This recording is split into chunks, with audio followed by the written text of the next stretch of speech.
तो कैसे हैं बच्चों। आई होप आप लोग मस्त चकाचक और ज़बरदस्त होंगे।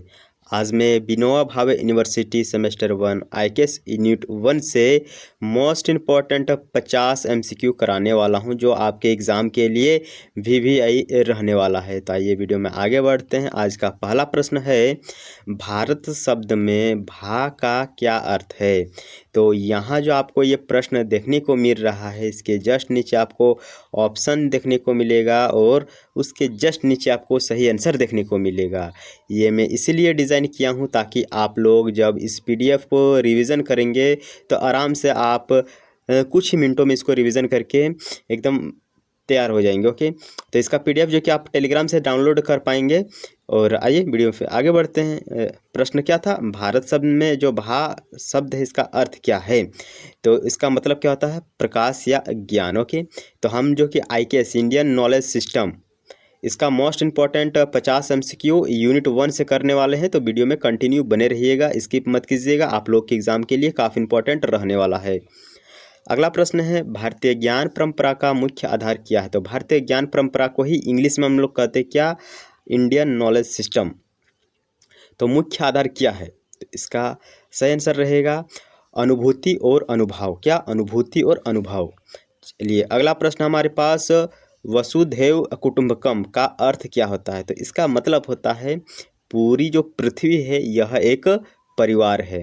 अगर आप लोग को वीडियो अच्छा लगे तो ज़रूर वीडियो को लाइक कीजिएगा, चैनल को सब्सक्राइब कीजिएगा। ओके, चलिए अगला प्रश्न है, संस्कृति मूलक व्यवस्था में मुख्य बल किस पर दिया जाता है। तो संस्कृति मूलक व्यवस्था में मुख्य बल आंतरिक विकास और मूल्य पर दिया जाता है।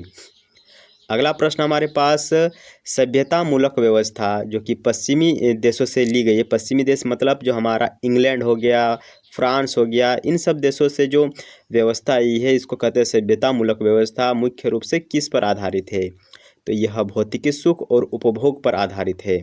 एक भी प्रश्न आपको ऐसा नहीं फील होगा कि ये वेस्ट ऑफ टाइम है, सभी प्रश्न जो कि इम्पोर्टेंट है और भी इम्पोर्टेंट है। ओके, चलिए अगला प्रश्न है, भारतीय दृष्टि में जगदीश का क्या तात्पर्य है। जो जगदीश शब्द है इसका तात्पर्य होता है वह परम सत्ता जो कण कण में व्याप्त है। अगला प्रश्न हमारे पास, एकात्मक भारतीय संस्कृति का अर्थ क्या है। इसका मतलब होता है मनुष्य, प्रकृति और परमात्मा का समन्वय। समन्वय मतलब होता है मिला जुला। अगला है हमारे पास, लोक जो शब्द है इसका अर्थ भारतीय परंपरा में क्या है। लोक शब्द का अर्थ क्या है, तो लोक शब्द का मतलब होता है जनमानस की सहज परंपराएं और रीति रिवाज। अगला प्रश्न है, शास्त्र किसे कहा जाता है। शास्त्र, शास्त्र का मतलब होता है व्यवस्थित और लिखित ज्ञान के सिद्धांत। शास्त्र का मतलब क्या होता है, व्यवस्थित, यानी अच्छी तरह से व्यवस्थित। आप लोग नोट्स क्यों बनाते हैं, रिवीजन के लिए अच्छा से व्यवस्थित करते हैं।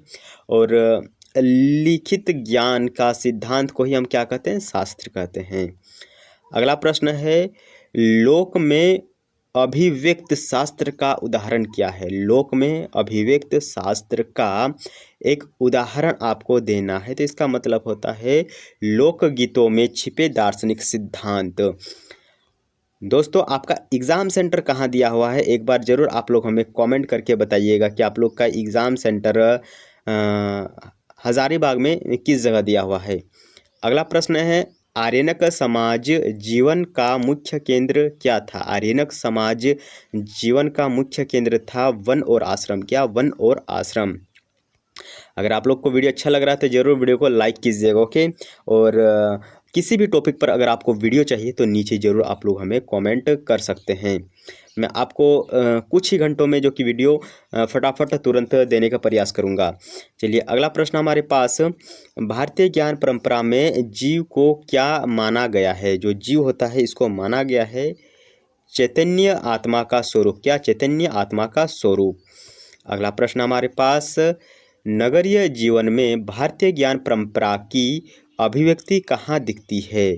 तो ये हमें कला, स्थापत्य और प्रशासन में देखने को मिलता है। अगला प्रश्न है, ग्रामीण समाज में ज्ञान का कौन सा रूप प्रमुख है। ग्रामीण समाज में हमें कृषि पद्धति और सामुदायिक सहयोग देखने को मिलता है। अगला प्रश्न है, भारतीय ज्ञान परंपरा के अनुसार शिक्षा का अंतिम लक्ष्य क्या है। तो मुक्ति और आत्मज्ञान यानी स विद्या स विमुक्ते। अगला प्रश्न हमारे पास, शस्त्र में अभिव्यक्त लोक का अर्थ, तो ये तो अभी हमने किया जो कि रिपीट हो गया है, कोई बात नहीं। लोक अनुभवों को व्यवस्थित रूप देना, ये होता है शास्त्र में अभिव्यक्ति लोक का अर्थ। ओके, चलिए अगला प्रश्न है हमारे पास, भारतीय परंपरा में, जो भारतीय परंपरा है उसमें संस्कृति को क्या माना गया है? तो भारतीय परंपरा में संस्कृति को पूजनीय और माँ के समान माना गया है। प्रकृति को पूजनीय यानी पूजा करने वाला और माँ के समान माना गया है। अगला प्रश्न है आर्यनक, जिसका मतलब होता है वन्य। ओके, आर्यनक का मतलब होता है वन्य यानी जो वन से जुड़ा हुआ है। तो आर्यनक समाज में हमें मुख्य रूप से क्या प्राप्त होता है? तो आर्यनक समाज में हमें वेद, उपनिषद और आयुर्वेद का ज्ञान मिलता है।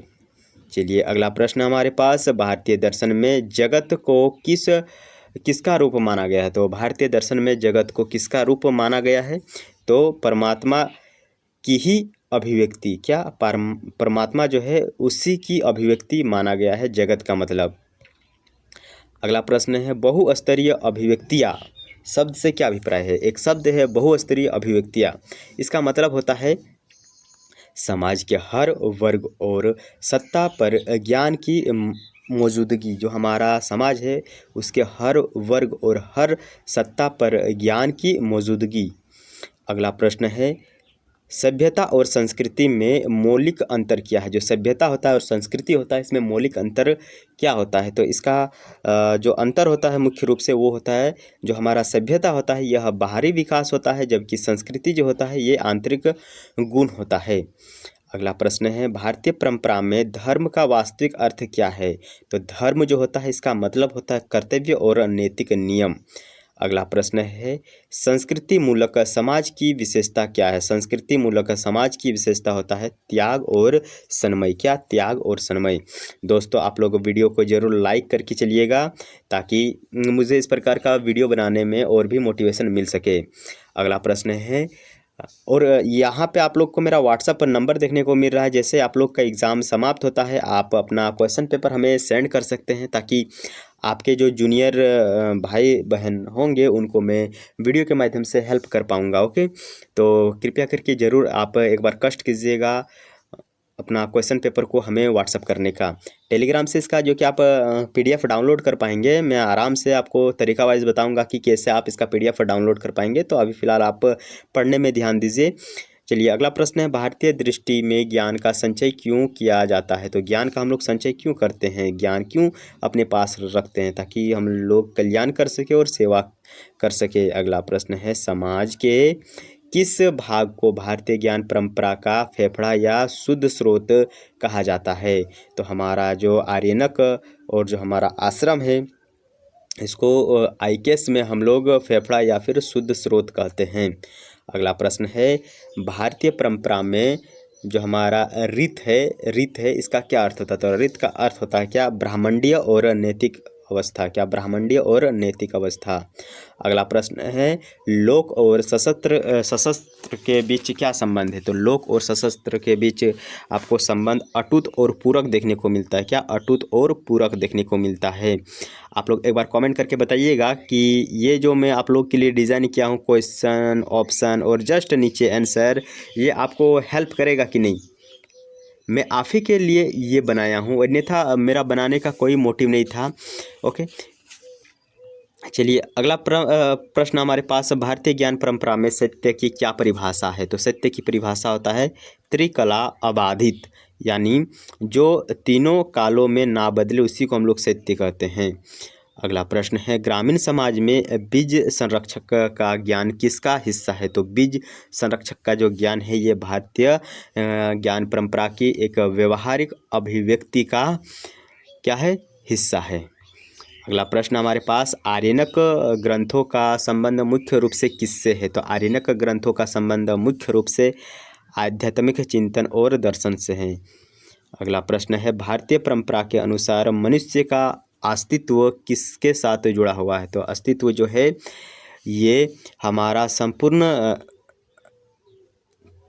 चराचर जगत के साथ जुड़ा हुआ, चराचर जगत के साथ जुड़ा हुआ है। ओके, अगला प्रश्न हमारे पास, शस्त्र की जो रचना है इसका मुख्य उद्देश्य क्या रहा? सो शस्त्र की रचना का मुख्य उद्देश्य था लोक जीवन को सुव्यवस्थित और उन्नत करना, लोक जीवन को सुव्यवस्थित और उन्नत करना। अगला प्रश्न है, भारतीय संस्कृति को अजशस्त्र क्यों कहा जाता है? अजशस्त्र, क्या अजशस्त्र क्यों कहा जाता था? भारतीय संस्कृति को हम इसलिए अजशस्त्र कहते हैं क्योंकि यह निरंतर बहने वाली और जीवंत है, क्योंकि ये हमेशा जो कि चेंज होती है। पहले 4G था, फिर अब 5G आ गया है, अब पता नहीं क्या आने वाला है।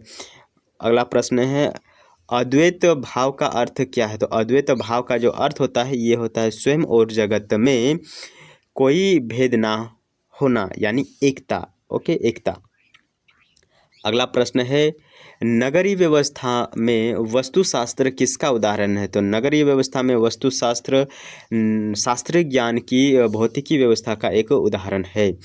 अगला प्रश्न है, भारतीय ज्ञान परंपरा में पुरुषार्थ की संख्या कितनी है? तो पुरुषार्थ की संख्या टोटल 4 है, जिसमें से पहला है धर्म, दूसरा अर्थ, तीसरा काम और चौथा मोक्ष। अगला प्रश्न है, संस्कृति शब्द का शाब्दिक अर्थ क्या है? तो संस्कृति जो शब्द है इसका शाब्दिक अर्थ होता है परिष्कार और या फिर हम शुद्ध करना। ओके, परिष्कार या शुद्ध करना। ओके, तो गुड मॉर्निंग जो कि मैंने आपको नहीं कहा था, इसके लिए माफ़ कीजिएगा। मैं सुबह आज मुझे पूरी रात नींद नहीं हुआ जब मुझे पता चला कि नहीं विनोबा भावे यूनिवर्सिटी में आप लोग का एग्ज़ाम जो कि कंडक्ट होने वाला है बहुत ही जल्द। ओके, और वैसे आज कई तारीख है? 2 तारीख है ना, तो आज आप लोग का IKS का एग्ज़ाम है। तो पूरी रात भर मुझे नींद नहीं हुआ क्योंकि मुझे आप लोग के लिए फिर वीडियो भी बनाना था, भाइयों के लिए, बहनों के लिए।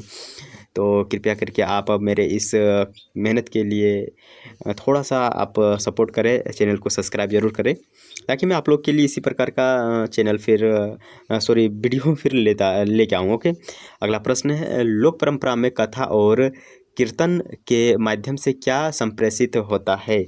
तो जटिल शास्त्रीय ज्ञान का सरल प्रस्तुतिकरण मतलब प्रस्तुत करना। ओके, अगला प्रश्न है, भारतीय दृष्टि में विकास का क्या पैमाना है? तो भारतीय दृष्टि में विकास का पैमाना होता है भौतिक प्रगति के साथ आत्मिक शांति। अगला प्रश्न है, बहुस्तरीय अभिव्यक्ति का अर्थ ग्रामीण स्तर पर क्या है? तो बहुस्तरीय अभिव्यक्ति का जो अर्थ है ग्रामीण स्तर पर वो है पंचायती राज्य और सामुदायिक समरसता। अगला प्रश्न है, भारतीय ज्ञान परंपरा में गुरु का क्या स्थान है? तो गुरु का जो स्थान है ये है अज्ञान रूपी अंधकार से प्रकाश की ओर हमें जो लाता है उसी को हम कहते हैं गुरु। यानी मुझे किसी भी चीज़ का ज्ञान नहीं होता है, हम अंधकार में होते हैं और अंधकार से जो हमें प्रकाश की ओर लाता है उसी को हम गुरु कहते हैं। अगला प्रश्न है, एकात्मक मानववाद किस भारतीय अवधारणा से प्रेरित है? तो एकात्मक जो मानववाद है ये हमारे सर्व खलविद ब्राह्मण, यानी सब ब्राह्मण ही है, ये भारतीय दृष्टि से संबंधित है, प्रेरित है। ओके, अगला प्रश्न हमारे पास, तप का भारतीय ज्ञान परंपरा में क्या महत्व है? जो तप होता है इसका भारतीय ज्ञान परंपरा में महत्व होता है स्वयं को अनुशासित कर सत्य की खोज करना। अगला प्रश्न हमारे पास, श्रुति और स्मृति ये किसके 2 मुख्य भाग है? तो श्रुति और स्मृति किसके 2 मुख्य भाग है? ये है भारतीय ज्ञान परंपरा और धर्म ग्रंथों के। अगला प्रश्न है, भारतीय परंपरा में ज्ञान को क्या माना गया है? तो भारतीय परंपरा में ज्ञान को हम सबसे पवित्र वस्तु माने हैं, सबसे पवित्र वस्तु ज्ञान को माने हैं। अगला प्रश्न है दोस्तों हमारे पास, शस्त्र और लोक के बीच सेतु का मतलब होता है ब्रिज का कार्य कौन करता है? तो हमारा संत, कवि और लोक कलाकार जो है ये जो हमारा शस्त्र हुआ और जो शास्त्र और जो हमारा लोक हुआ इसके बीच एक ब्रिज का काम करता है। अगला प्रश्न है, नगरीय समाज में भारतीय ज्ञान परंपरा का क्षय कब होता है? तो नगरीय समाज में जो ज्ञान परंपरा है इसका क्षय यानी समाप्त धीरे धीरे कम कब होता है? जब वह अपनी जड़ों और मूल्यों को भूल जाता है, उस समय यह क्षय होने लगता है।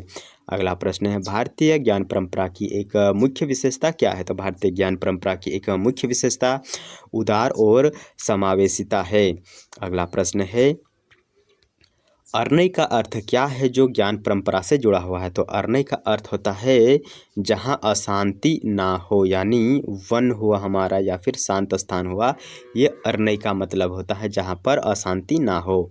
अगला प्रश्न और आज का लास्ट प्रश्न है दोस्तों, मुझे उम्मीद है कि बहुत सारे दोस्तों, लगभग 90% दोस्त यहाँ तक ज़रूर पहुँचे हैं। अगर आप लोग यहाँ तक पहुँचे तो एक बार END लिख दीजिएगा, ताकि मुझे पता चलेगा कि दोस्त लोग इस वीडियो को अंत तक ज़रूर देखे हैं। तो एक बार इंड आप लोग ज़रूर सभी मिलके लिखिएगा, जो जो यहाँ तक पहुँचे हैं एक बार ज़रूर इंड लिखिएगा। आइए प्रश्न को पढ़ते हैं। भारतीय ज्ञान परंपरा का भविष्य किसके संरक्षण पर निर्भर है? तो हमारा जो भारतीय ज्ञान परंपरा यानी इंडियन नॉलेज सिस्टम है, यह किसके भविष्य के संरक्षण पर निर्भर है? तो ये प्राचीन मूल्यों और आधुनिक विज्ञान के समन्वय पर निर्भर करता है। अब मैं आपको इसका PDF बताऊंगा कि आप इसका PDF कैसे और कहां डाउनलोड कर पाएंगे, तो वीडियो में बने रहिएगा। और अभी तक अगर आप हमारे चैनल को सब्सक्राइब नहीं किए हैं तो ज़रूर फटाफट सब्सक्राइब करें, ताकि मैं आप लोगों के लिए सेम इसी जोश और जुनून के साथ अब वीडियो फिर कुछ ही घंटों में ले आ सकूं। ओके, और अपना क्वेश्चन पेपर को यहाँ ज़रूर व्हाट्सअप कीजिएगा। ओके, और किसी भी प्रकार का अगर क्वारी है, किसी भी प्रकार का अगर मन में डाउट है, तो आप ज़रूर हमें व्हाट्सअप कीजिएगा। ओके, ठीक है दोस्तों, मिलते हैं अनदर वीडियो में। तो आइए पहले PDF ले लीजिए, ताकि रिवीजन करने में आपको बेनिफिट मिलेगा। हमारा टेलीग्राम चैनल का नाम है BBMKU हब। यहाँ आप लोग को देखने को मिल रहा होगा Vinoba Bhave university semester 1 IKS unit 1 का PDF और यूनिट 2 का PDF। यहाँ से आप लोग इसका प्रिंट आउट या फिर जो भी हो डाउनलोड कर लीजिए और आराम से रिवीजन कर लीजिए। बेस्ट ऑफ लक आपके एग्ज़ाम के लिए। मिलते हैं अनदर वीडियो में।